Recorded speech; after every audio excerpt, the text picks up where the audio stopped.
C'est ma maman qui me l'avait dit. Elle me disait simplement « Ton père n'est pas ton père ». C'est ça, oui. Elle m'a expliqué qu'elle avait reçu des dons de sperme et que, voilà, elle était tombée enceinte et je suis venue. Oui. Premièrement, j'ai dû crier parce que c'était vraiment une information assez choquante pour moi. Je me suis demandé, je suis qui? Et j'ai vraiment regardé dans le miroir et j'ai pas reconnu mon visage. C'était vraiment pas le mien.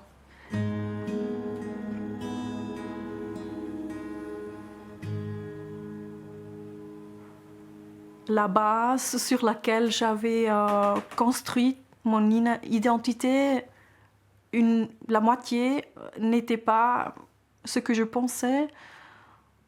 Donc, forcément, j'ai dû me retrouver. Il y a 13 ans, Nathalie, enseignante en travaux manuels, apprend brutalement la vérité sur sa naissance à la suite du divorce de ses parents. Elle a alors 26 ans, c'est un choc. Son histoire est loin d'être unique. Depuis les années 70, des milliers de personnes en Suisse sont nées comme elle par procréation médicalement assistée avec don de sperme anonyme. La plupart ne le sauront jamais. Mais pour celles qui l'apprennent, souvent tardivement, commence alors une longue quête de leur identité.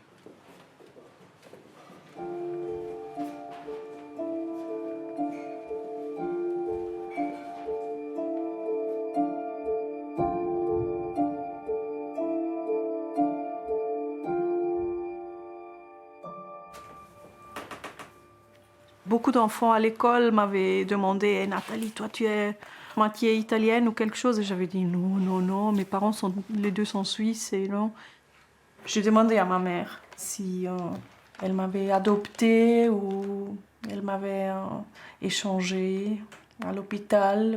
À chaque fois que j'ai demandé, ils m'ont dit « Non, Nathalie, qu'est-ce que tu penses, non? Tu es notre fille. » Cette intuition de petite fille, se sentant étrangère à sa famille, se confirmera. D'autant qu'elle apprendra aussi que ses sœurs, blondes, étaient bien les filles de son père, car son infertilité n'était pas totale. Je pense qu'une raison, c'est que moi et mes sœurs sont assez différentes, c'est-à-dire les cheveux, les yeux. Elle rassemble beaucoup à mon père. Et moi, j'étais vraiment, il n'y avait rien du tout. Et mes sœurs, les deux sœurs, se rassemblent beaucoup les deux. Et à apprendre que c'était vrai, oui, c'était choquant.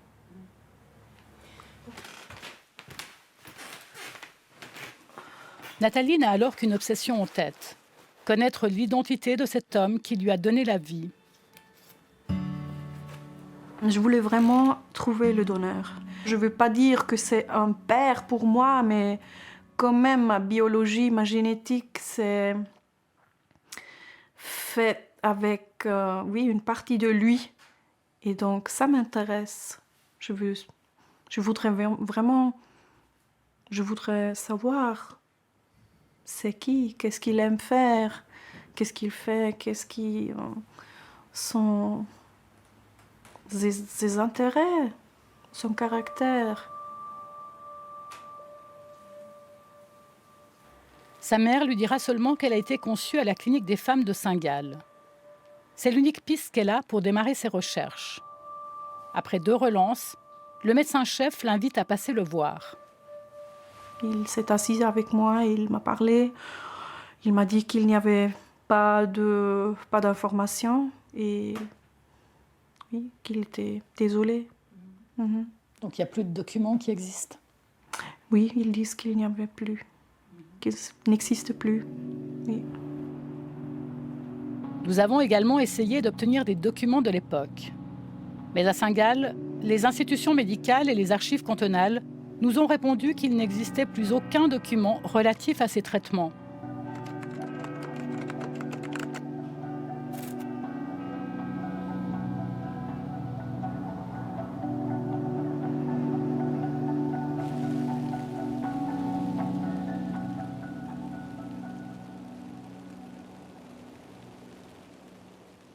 Alors tout a commencé avec une émission française qui abordait le sujet des personnes qui étaient en recherche, en quête identitaire. Et je n'arrivais pas à expliquer, mais quand je vois cette émission, ça me fascine, ça me parle. Et donc je partage cette émission avec ma famille, des amis. Et droit derrière, je dis « Ah, j'ai envie de m'acheter un test ADN ». Ensuite, nos parents nous convient, juste les 5, mon frère, ma sœur, mon papa, ma maman et moi. Et donc c'est là qu'ils nous avouent que voilà, dans les années 70, ils ont essayé d'avoir des enfants. Et au bout de 7 ans, ils ont fait des tests plus avancés, puis ils ont découvert que mon papa était stérile. Et ils sont allés à la Frauenklinik de Berne pour faire une insémination avec donneur anonyme. À la fin des années 70 pour ma sœur, et puis début années 80 pour moi. Vanessa a 38 ans quand elle apprend cela. Cette nouvelle va ébranler une vie d'adulte bien ancrée entre un emploi dans le monde bancaire et sa vie de famille dans la campagne genevoise. C'était en effet un peu un choc. Puis il y avait quelque chose de paradoxal. En même temps, ça changeait rien du tout, parce que notre amour les uns pour les autres, ça n'a absolument rien changé. Mais ça changeait tout par rapport à moi, par rapport à mon identité. Ça réécrivait mon histoire, en fait, depuis le début.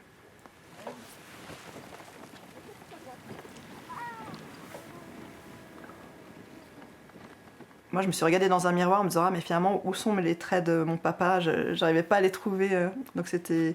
Voilà, en effet, tout à coup, on remonte le fil et on se pose des questions. Elle cherche désormais cet homme invisible qui lui a donné la vie.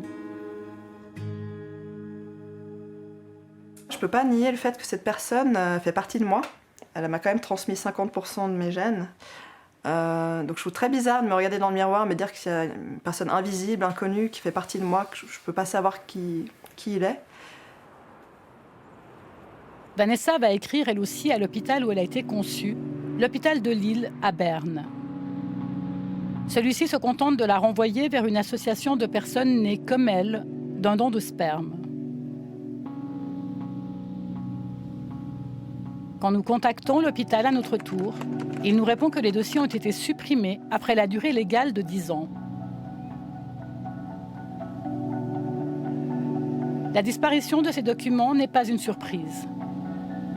Dans les années 70, le don de sperme est un tabou absolu. Les traitements se font presque en catimini. L'anonymat du donneur était garanti. Les médecins encourageaient du reste les couples à garder le secret le plus total.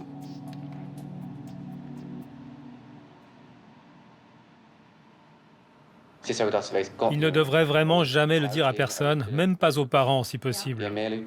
Plus il y a de personnes qui savent, plus grand est le risque que l'enfant l'apprenne.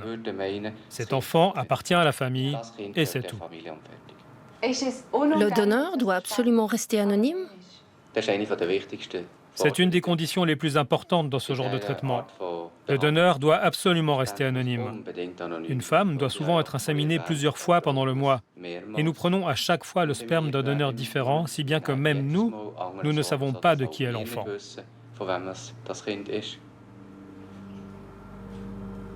Pourquoi il y a eu l'anonymat dès le départ?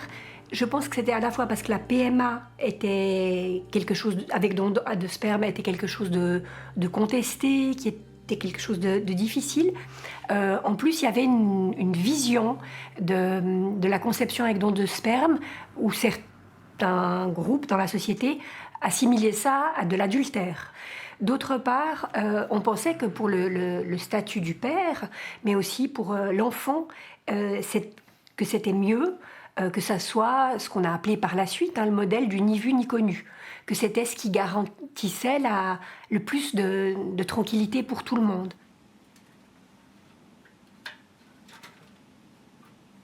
Il faudra attendre encore 20 ans pour que les mentalités et le droit évoluent. À partir de 2001, le don de sperme n'est plus anonyme et les personnes nées d'un tel don obtiennent le droit de connaître l'identité de leur donneur à leur majorité. Pour Vanessa, c'est trop tard. Elle est née en 1980. Elle va dès lors se raccrocher à une nouvelle technologie, la généalogie génétique, très en vogue aux États-Unis. Pour cela, elle doit commencer par faire un test ADN. Voilà, le test il est arrivé dans la boîte aux lettres, ça se présente comme ça, donc une petite boîte MyHeritage.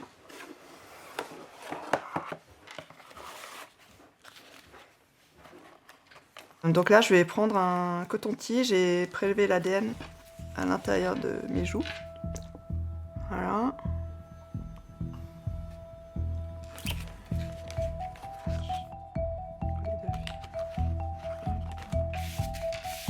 Et ça part pour le Texas aux États-Unis. Ça prend environ 2-3 semaines pour arriver là-bas. Et pour recevoir ces résultats, ça prend entre 5 et 6 semaines. Et c'est là le côté révolutionnaire de cette technologie. Car la société va comparer les ADN reçus avec celui de millions d'autres personnes ayant fait la même démarche et déjà enregistrées dans sa base de données. La personne reçoit ensuite le nom de tous les individus qui partagent ne serait-ce qu'une infime portion d'ADN avec elle. Dans un premier temps, il n'y avait que des parents très éloignés, des correspondances ADN très éloignées. Un an après, un jour, il y a une dame qui vit aux États-Unis qui est apparue, qui s'appelle Cathy, et je partageais 4% d'ADN avec elle. C'était une cousine germaine. Cathy et Vanessa n'ont en effet que peu d'ADN identiques. 4%. Mais c'est suffisant pour que le logiciel les mette en lien. Vanessa peut démarrer son enquête. Donc Cathy, j'ai pu voir, grâce au test ADN que ma mère avait effectué, qu'elle n'était pas liée de mon côté maternel. Elle n'était pas en lien avec ma mère, mais du côté du donneur. Cathy est donc bien le tout premier lien à son donneur. Pour Vanessa, c'est une brèche.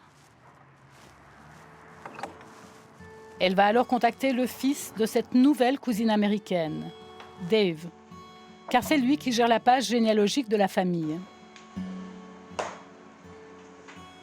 So Dave, do you recall the first email I sent you nearly 1 year ago? It was time flies by. In January, yes, I remember. En janvier, je m'en souviens très bien.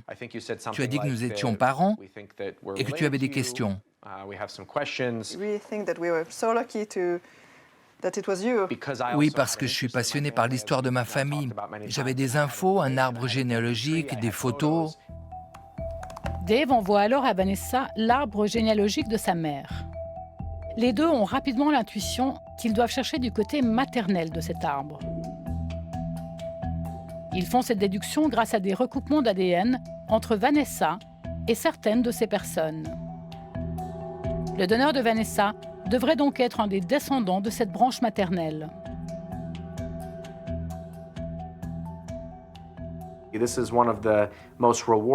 C'est une des expériences les plus gratifiantes que j'ai vécues.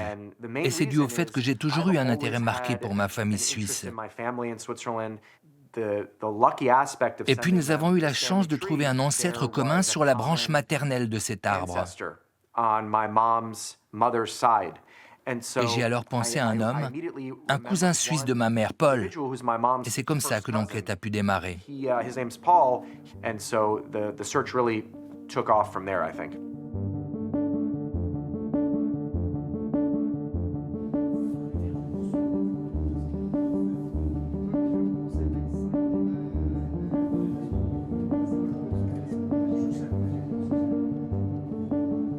Dave nous met aussi en contact avec un certain Paul. Il vit à Sainte-Croix. Et alors moi, je lui fais un message général au début en lui expliquant que je fais des recherches de généalogie. Mon histoire est un peu particulière. Est-ce qu'on peut échanger? Et puis très vite, en fait, il me propose de venir chez lui, le rencontrer. Donc je me dis, je saisis l'occasion. Je dis, je vais lui expliquer toute l'histoire quand je le verrai. Voilà, je le préviens que mon histoire est compliquée, mais que c'est une belle histoire. On a tout de suite eu de la sympathie pour cette femme qui était en train de chercher ses racines. Mais on ne le savait pas encore. C'était pour nous La grande inconnue, qu'est-ce qu'elle nous veut? Vous êtes bien le fils d'eux, je suis peut-être de la famille. Ça nous fait réfléchir à beaucoup de choses. Mais on a été surpris. En disant c'est une belle histoire, elle a tout de suite dévoilé que ce serait cordial. Bonjour Vanessa. Salut. Bienvenue. On t'attend. Là, il y a un chapitre qui est consacré à notre famille commune. Voilà. Paul va aussi donner à Vanessa l'arbre généalogique de sa famille, celle, très probablement, de son donneur. Mais pour pouvoir resserrer son enquête, il manque à Vanessa encore une certitude. Est-ce que Paul et elle ont bien un lien de parenté ? Je crois qu'il y avait 2 jumeaux. Tu te rappelles, au début, on avait un doute. On se disait, mais est-ce qu'on est vraiment connecté avec toi ou est-ce que c'est plutôt le côté famille paternelle de Cathy? Voilà, oui. Et après, tu as été super sympa. Je t'ai demandé au mois de juin si tu serais d'accord. C'était douloureux. Ouais, de faire ce test. Et merci beaucoup encore. Franchement, je suis hyper touchée que tu aies accepté. C'est pas rien de donner son ADN quand même. Hein. Ça t'a aidé. Oui, vraiment, on a vraiment la preuve écrite qu'on était bien connecté par cette famille-là. Alors, toi, tu as le choix maintenant d'aller chercher tes origines, soit là, soit là, soit là. Exactement. Qui je descends et puis là, Vanessa sait désormais où poursuivre sa quête. Encore faudra-t-il retrouver le donneur parmi ses très nombreux descendants. Ça peut aussi être une très belle aventure humaine.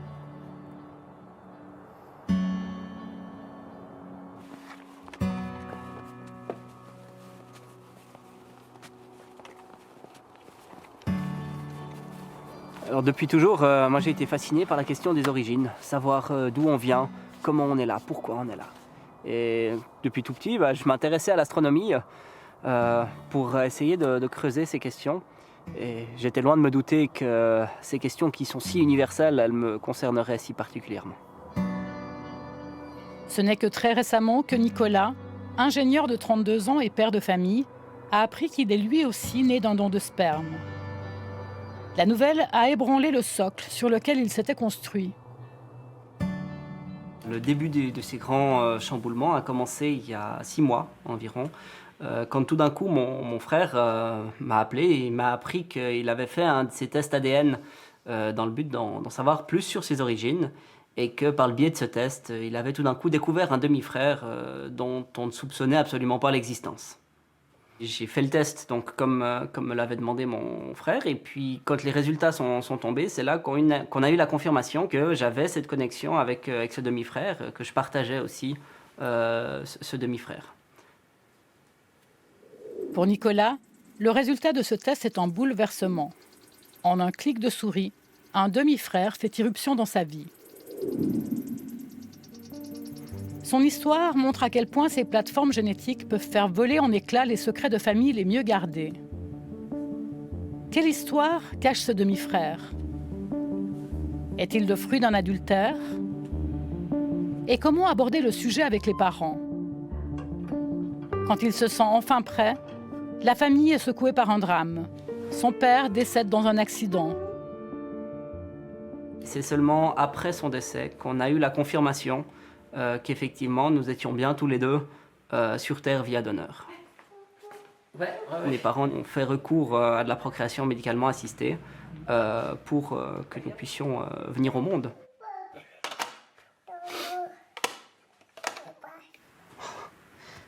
On se sent différent.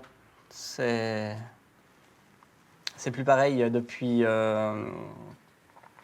qu'on a appris la nouvelle. Tout d'un coup, des choses qu'on prenait pour acquises, elles tombent, elles partent en morceaux, en lambeaux. On se regarde plus pareil dans le miroir, c'est sûr. On regarde plus pareil ses enfants non plus, de se dire, mais quelle partie d'eux peut-être provient de leurs grands-parents biologiques, du coup, de mon donneur finalement.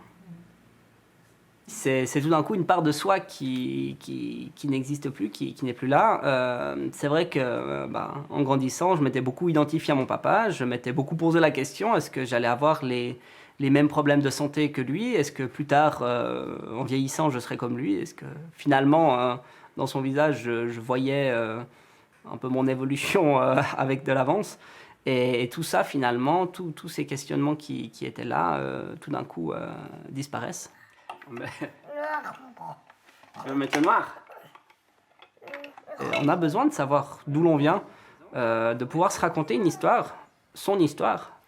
Et quand tout d'un coup, celle-ci change, on est perdu. Pour réécrire le début de son histoire, Nicolas compte beaucoup sur ce demi-frère inconnu qui s'est invité sans le vouloir dans sa vie. Le demi-frère qu'on a trouvé via cette plateforme internet, on a essayé de le contacter. C'est toujours très compliqué de contacter quelqu'un. On ne sait pas trop par quel côté ça a approché. Est-ce qu'on raconte directement toute notre histoire tout en sachant que du coup, ça sera vraisemblablement aussi une partie de la sienne, ou est-ce qu'on ne lui dit pas tout en lui laissant planer un doute? Il ne vous a pas répondu? Pour l'instant, notre demi-frère ne nous a pas répondu, non.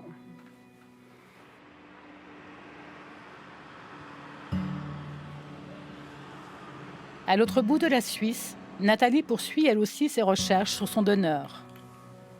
Elle lance son message à la mère en faisant également un test ADN. Les résultats qu'elle reçoit vont lui permettre d'écrire une nouvelle page de son histoire. J'ai eu un match pour un frère, un demi-frère, et j'étais très heureuse. Et on s'est écrit. Il m'a envoyé des photos. Donc lui, comme il était un homme, je pensais qu'il ressemblait au donneur. Et après moi, c'était la première image que j'avais, une autre image du donneur. Oui. Une autre version du donneur. Après, j'ai eu d'autres matchs. Et là, oui, c'était vraiment chouette de connaître, de rencontrer des sœurs. Oui. Parce que vous êtes plusieurs, en fait, hein? Oui, nous sommes plusieurs, oui. Vous êtes combien? Bon, on sait qu'on est 12, moi inclus.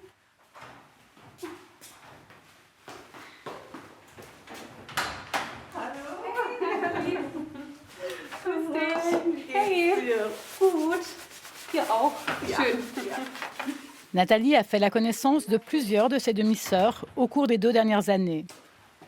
Des femmes qui font désormais partie de sa vie, comme Simone, qui vit dans le sud de l'Allemagne. Quand elles se voient, elles adorent jouer au jeu des ressemblances. Warte, ich habe noch größere. Schau mal, das sind so. Ich glaube, das ist so Kindergarten und das ist so erste Klasse. Ja, das ist so Grundschule, genau. Mhm. Wo bist du? Das bin ich. Wow. Okay. Ja, krass. Ganz extrem. Das ist sehr ähnlich, ja. Schau mal. Ah, cool. Ja.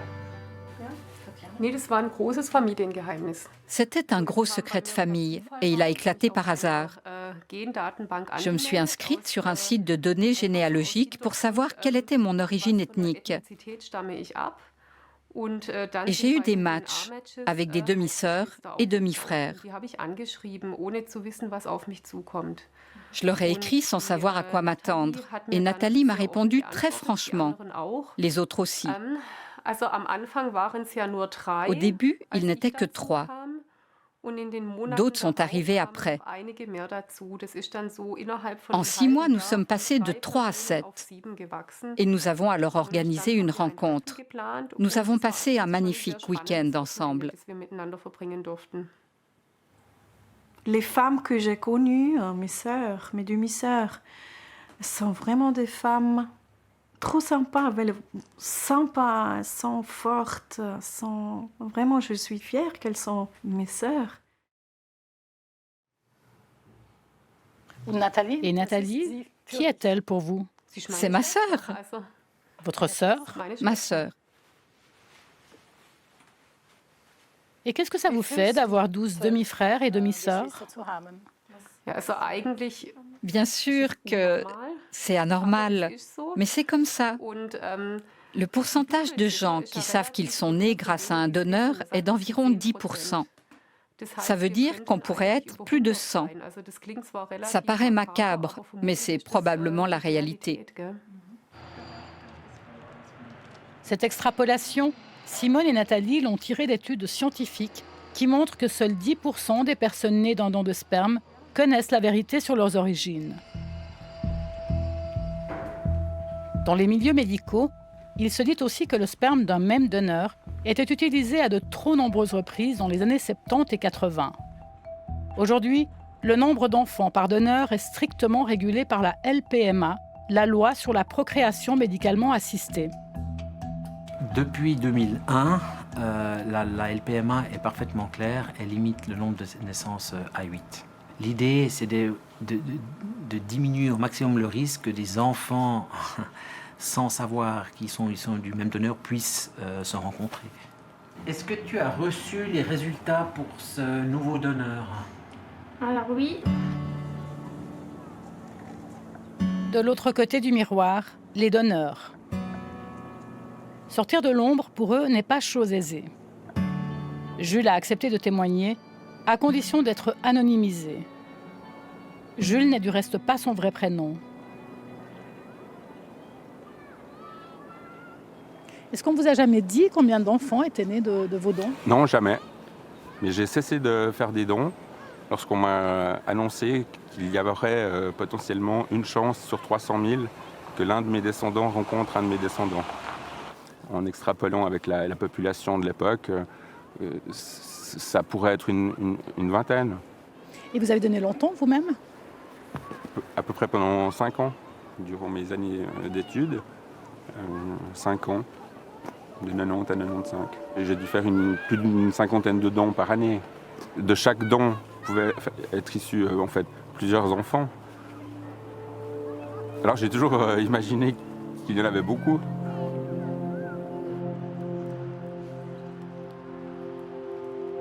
Nathalie et Simone continuent de chercher leur donneur. Mais depuis la découverte de leurs nombreuses fratries, leur quête est devenue curieusement moins urgente. Le donneur n'est pas encore là. Et il est déjà là quelque part, mais on ne l'a pas trouvé. Je pense que la description de donneur de vie serait plus appropriée que celle de donneur de sperme. Nous savons qu'il était italien, entièrement italien. Nous avons rassemblé des morceaux du puzzle grâce aux récits que nous ont faits nos mères. Selon toute vraisemblance, il travaillait à l'hôpital de Saint-Gall. Il n'était pas très grand, autour de 1,60 m. Voilà, c'est ce que nous savons. J'espère qu'il est une bonne personne. Premièrement, j'étais vraiment seulement intéressée de trouver le donneur et ça, ce n'est plus tellement intéressant pour moi. C'est important, mais là que je connais toutes ces versions de lui, ça me donne beaucoup, oui.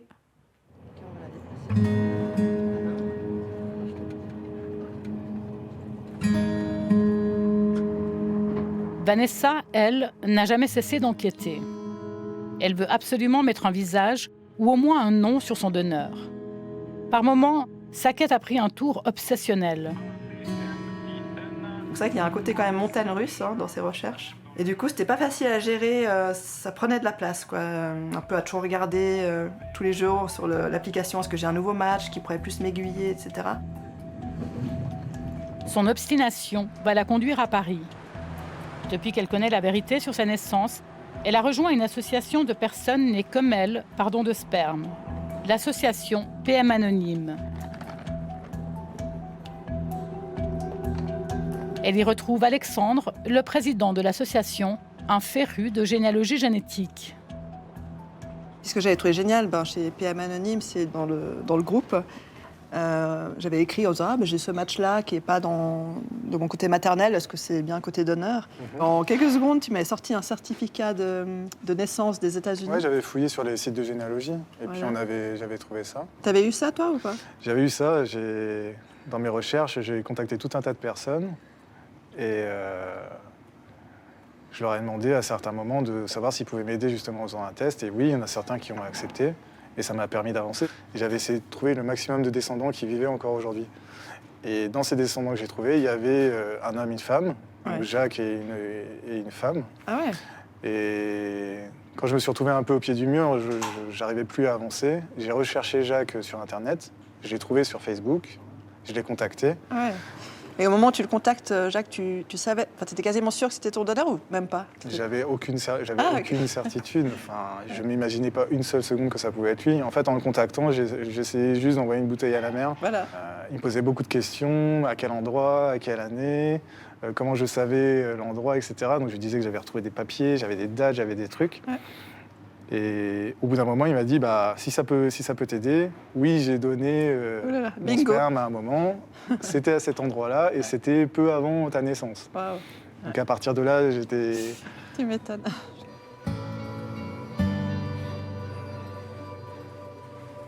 Ma très très grosse surprise, c'était ça. Comment il avait pu remonter à moi. Alors lui, c'est vrai que c'est le champion de la recherche. Et puis, il a absolument voulu trouver. Il voulait trouver.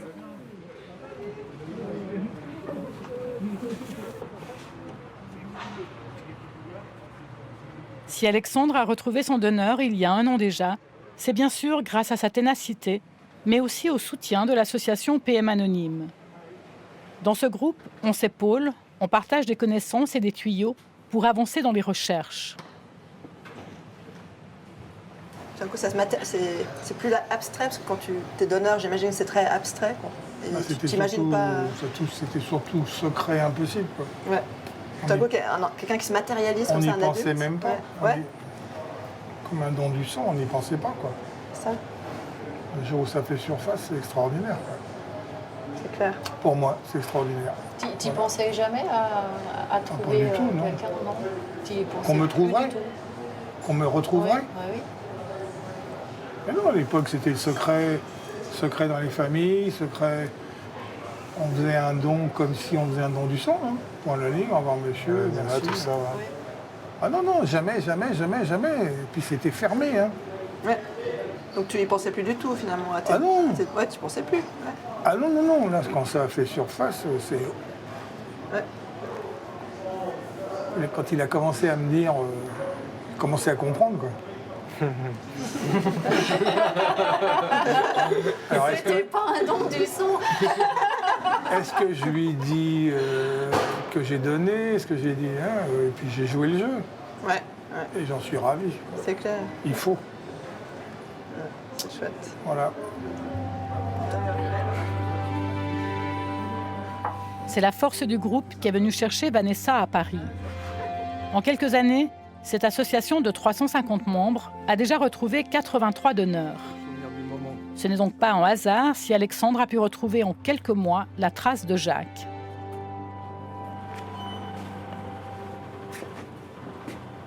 Certaines, ça devait être aux 40 ans de mon papa. Super joyeux.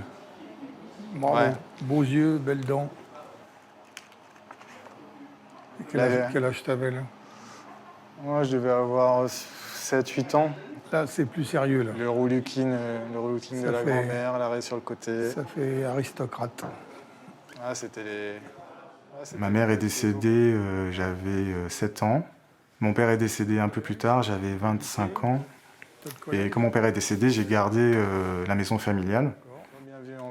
Je suis tombé sur un carton qui contenait tout un tas de papiers que j'avais jamais vraiment vu. Et il y avait un dossier médical. Et il y avait ce papier rose fluo qui m'a un peu tapé à l'œil, qui était un spermogramme. Alors je ne connaissais pas spécialement. Un spermogramme de mon papa, de l'été 84 ou l'été 85. Mon père ne pouvait pas avoir d'enfant naturellement. Enfin voilà, tout ça mis côte à côte expliquait noir sur blanc que j'étais né de don de sperme.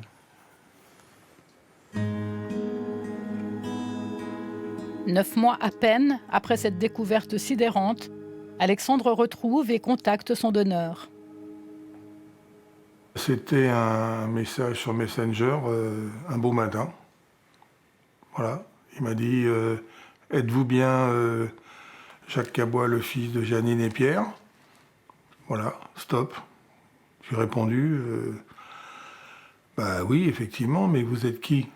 Il m'avait rassuré en me disant, ah mais vous inquiétez pas, je suis pas là, on n'est pas là pour demander des comptes, une position dans la famille, tout ça, non. Il m'avait tout de suite rassuré.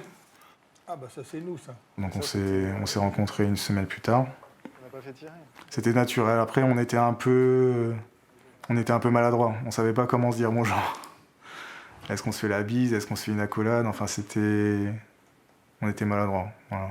On a discuté, on s'est promené vers la plage. Enfin c'était sympa. Voilà, c'est un jeune appréciable. Voilà, c'est ça aussi que le donneur il cherche à savoir. Parce qu'il est inquiet, le donneur, aussi. Voilà. J'ai pas une grosse inquiétude, mais j'ai la chance d'avoir un bon gars en face de moi, quoi, voilà. Puis après, on a appris à se connaître. On a beaucoup échangé. J'ai prévenu mes frères, j'ai prévenu mes filles. Alors là, bon, c'était une grosse surprise pour tout le monde, quoi. Voilà. Merci. Et les nouvelles des enfants? Les enfants vont... L'école, tout ça, comment ça se passe en ce moment? Ça va, Maxence ça va, Lucas ça va. Lucas a eu sa première heure de colle. Ah bon, carrément? Ouais. Ça arrive, hein? Ça arrive, hein. C'est pas facile de dire on va aller jusque-là, et puis on fait pas ça, on n'insiste pas là-dessus, etc. Moi, il a 50% de moi. Je ne peux pas dire que c'est un étranger. Voilà. Comment considérer Jacques? C'est compliqué comme question. Je sais même pas répondre peut-être à cette question moi-même. Pour moi-même, je sais pas comment le considérer. C'est pas un inconnu.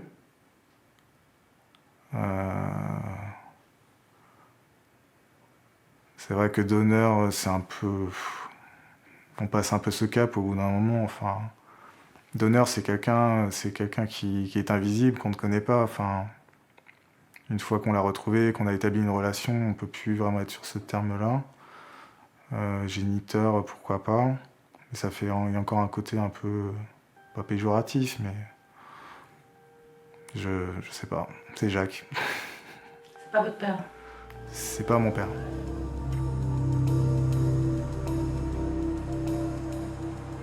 Alors pour moi, c'est une évidence que cette histoire, elle fait partie de moi. Elle fait partie. J'y suis pour rien. Je suis là. J'ai rien demandé non plus. Et maintenant, je porte ça en moi et je le transmets même à mes enfants, à la prochaine génération et ainsi de suite. Alors vous avez évoqué ce donneur, les traits qu'il vous a peut-être transmis. Vous avez envie de savoir qui c'est? Alors oui, moi j'espère qu'un jour on pourra en tout cas apprendre qui il est, éventuellement même le rencontrer, tout en sachant qu'on n'attend rien de lui. Mon plus grand espoir, si on peut le rencontrer, ce serait qu'il soit d'accord de me raconter son histoire.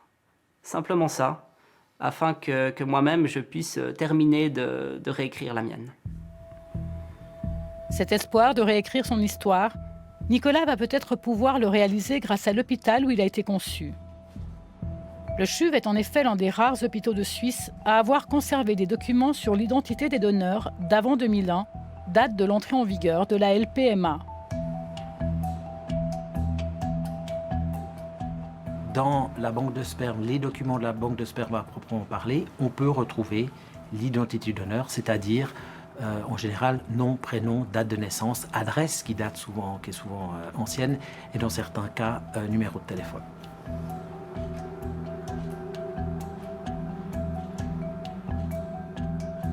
Fait particulier, la loi de 2001 a un effet rétroactif qui autorise la divulgation de l'identité des donneurs, même celle de ceux à qui on avait garanti l'anonymat au moment de leur don.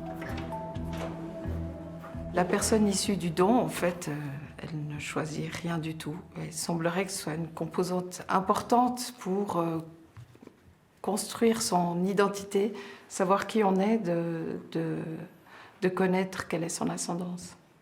Donc c'est dans une balance des intérêts. l'intérêt de l'enfant issu du don a primé sur l'intérêt du donneur à conserver, en fait, à la protection de sa sphère privée. Je suis évidemment tiraillé entre un sentiment d'injustice par rapport aux donneurs qui ont fait un don de sperme en pensant être anonymes, et puis ce besoin, je dirais, ou cette envie des enfants et du don de sperme d'avoir accès à l'identité du donneur. Et pour avoir rencontré des enfants issus de don de sperme ou don d'ovocytes à l'étranger, on sent que de ne pas pouvoir avoir accès à l'identité, comme c'est dans le cas de beaucoup de pays où les dossiers ont été détruits, c'est une espèce de rage qu'ils ont en eux et une envie de pouvoir au moins savoir qui c'est. Salut Frolin, ça roule? Pour Nicolas et son frère Timothée, qui vit à l'étranger, c'est une lueur d'espoir. Car si le dossier de Nicolas a probablement été détruit, celui de Timothée, plus jeune, existe peut-être encore. Pour moi, ça reste une option que d'essayer d'aller faire des recherches au niveau du CHU. Après, on sait que c'est... je suis né en Antibes déjà, et puis que c'était après les débuts de... Voilà, justement, on sait que tout ce qui est avant 91 a été détruit, mais donc du coup, ça sous-entend que ce qui est après 91 ne l'a pas été. Et donc du coup, grâce à toi, on pourrait retrouver potentiellement notre donneur. Donc, pour nous, c'est important de briser ce tabou qui entoure toutes ces naissances, parce que finalement, on pense qu'il y a énormément de personnes qui sont aussi nées via donneur, mais qui ne le savent pas, simplement parce que leurs parents ne leur en ont pas parlé. Et donc, du coup, qu'ils l'apprendront tôt ou tard, soit avec la froideur d'un test ADN, soit au pire moment de leur vie, comme au moment d'un deuil ou d'un divorce. C'est quelque chose qui malheureusement se fait encore beaucoup trop de nos jours.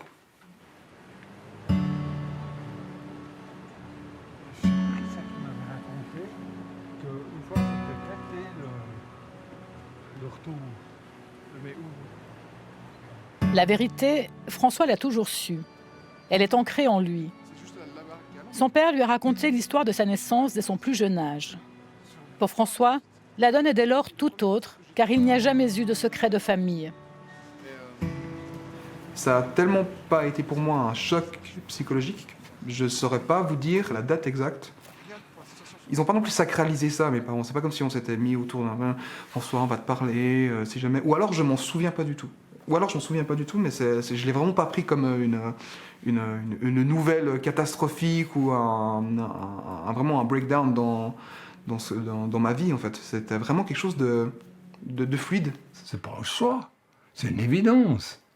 Je veux dire, moi, je suis horrifié d'apprendre que quelqu'un apprend ses origines à 35 ans parce qu'il range les affaires de sa mère qui vient de mourir. Je veux dire, c'est pas possible. On peut pas cacher un truc comme ça. Mais bon, moi, je l'ai un petit peu caché dans le sens où je n'ai pas parlé ouvertement pendant longtemps, mais c'était l'attitude de François qui décidait ça. Je voulais pas imposer à François que j'en parlais à tout le monde si lui voulait pas en parler. Maintenant qu'il en parle, moi je peux en parler. Il n'y a pas de problème. François n'est pas obsédé par les ressemblances qu'il pourrait avoir avec ce donneur inconnu. Cet héritage génétique ne lui semble pas primordial dans la construction de sa personnalité. Je me construis comme j'ai vécu depuis que je suis né, mais pas depuis avant. En tout cas, c'est comme ça que je vois les choses.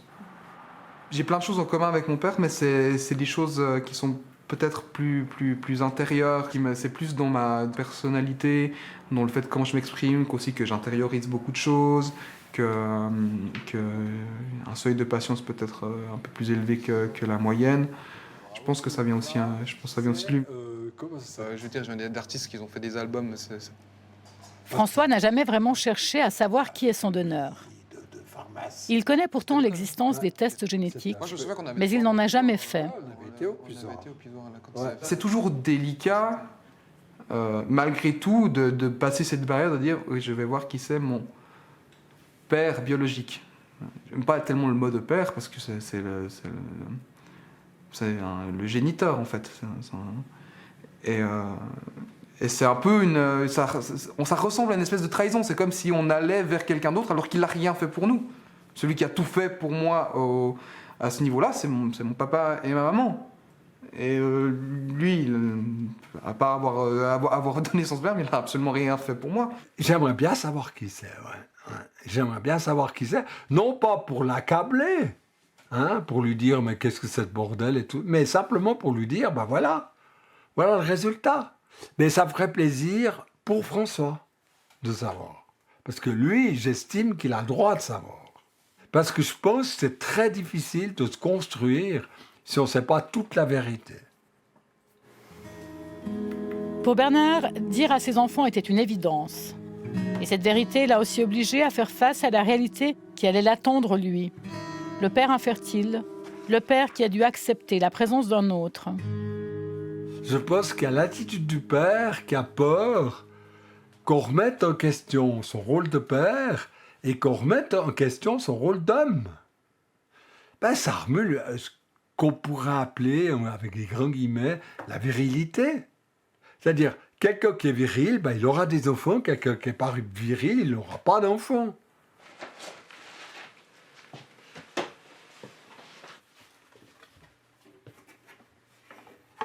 Vu comme ça, je pense que le père a peur. Le père va penser, qu'est-ce que mon fils ou ma fille va penser de moi? Donc je ne dis rien.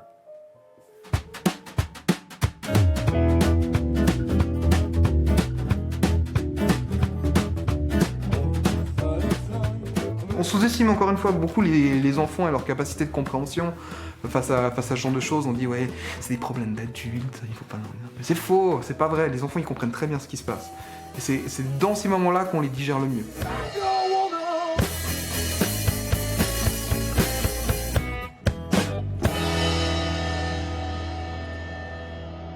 Donc là, c'est sur cette ligne que se situe mon arrière-grand-père ou mon arrière-grand-mère biologique. Sur celle-ci se trouve soit mon grand-père, soit ma grand-mère biologique. Et là, en vert, c'est là où il y a nos donneurs. Après des mois d'enquête, Vanessa est parvenue à reconstruire l'arbre généalogique de son donneur. Pour l'identifier, elle doit se concentrer sur une fratrie d'au moins 2 frères, car les tests ADN ont révélé, chose étonnante, que sa sœur et elle sont issus de 2 donneurs certes différents, mais frères. Elle a donc procédé par élimination. Et finalement, il ne nous restait plus que ces 2 branches-là, où dans la descendance se trouvaient 3 frères. Mais chez eux, ils étaient trop jeunes, donc ça ne pouvait pas être eux. Donc finalement, on ne pouvait que descendre de cette branche-là, ici. De ces 2 frères-là, de lui et de lui. On décide finalement d'écrire une lettre à la main, manuscrite. Donc voilà, on envoie à un des donneurs présumés. Il nous répond, je crois, 1 ou 2 jours après avoir reçu la lettre. Puis là, c'était le soulagement, parce qu'il, très vite dans le mail, il dit « Ben oui, en fait, vous avez raison, c'est bien moi je possède la pièce du puzzle qui vous manque. » Et ouais, donc là, c'est un moment de joie intense.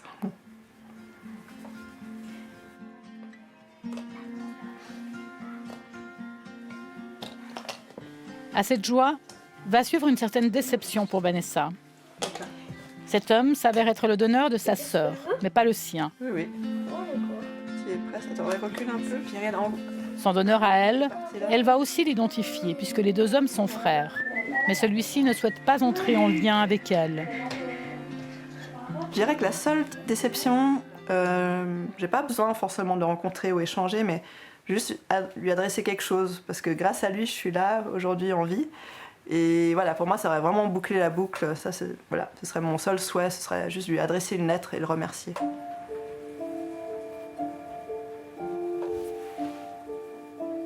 Vous parlez d'un regret par rapport à votre papa. C'est quoi ce regret? Bah oui, comme effectivement, moi c'est un de mes plus grands regrets, c'est de ne pas avoir pu en parler avec lui. Donc j'aurais vraiment voulu à ce moment-là pouvoir l'entendre me parler des difficultés qu'il a traversées, pouvoir le serrer dans mes bras, pouvoir lui dire que ça ne changera rien à notre relation et surtout pouvoir recommencer à construire ensemble une nouvelle vie. Et malheureusement, tout ça ne sera pas possible.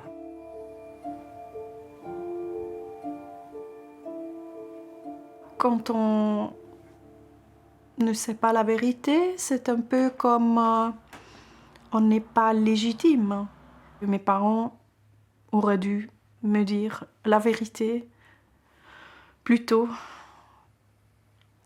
La vérité appartient aux enfants et que tous les parents doivent dire la vérité aux enfants.